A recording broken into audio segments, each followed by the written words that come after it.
మేము తీసుకోలేము. మాకు ఇలాంటి ఎన్ని దెబ్బలన్నా పర్యంతం ఎట్టి పరిస్థితుల్లో కళ్యాణ్ గారిని మాత్రం మేము గెలిపించుకుని తీరుతాం. ఇలాంటి దాడులు ఎన్ని వచ్చినా మేము తట్టుకుంటాం. అందులో ఏ డౌట్ లేదు. సారీ మాత్రం చెప్పొద్దు అన్నది.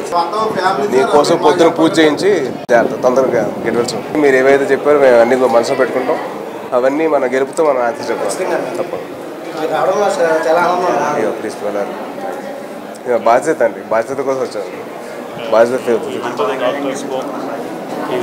హెల్త్ ముందర చూసుకున్నాం. బాగా కదా నైట్ వెళ్ళాము. ఓకే చూసుకున్నాను. దాన్ని మార్నింగ్ దాకా పెట్టుకొని డిశ్చార్జ్ చేశాను.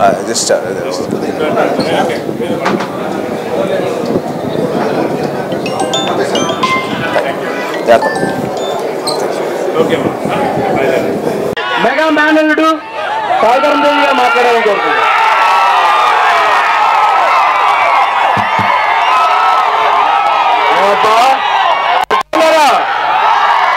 బాగున్నారా? మన గుర్తు ఏంటి? మన బ్యాట్ నెంబర్ ఏంటి? మన ఓటు ఎవరికి వేస్తాం? మన పార్టీ ఏ పార్టీ?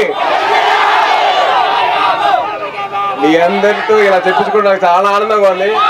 నేను మా గురుగారి కోసం రాలేదు, మా సేనాని కోసం ఒక సైనికుల్లా వచ్చాను. మీలో ఒకరిని అంతే, మీలో ఒక చిన్న ముక్క నేను.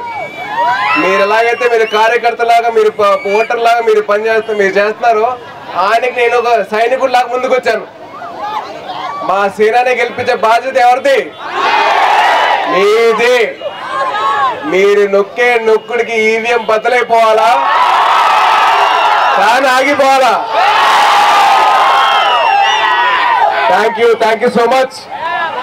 గుర్తండి.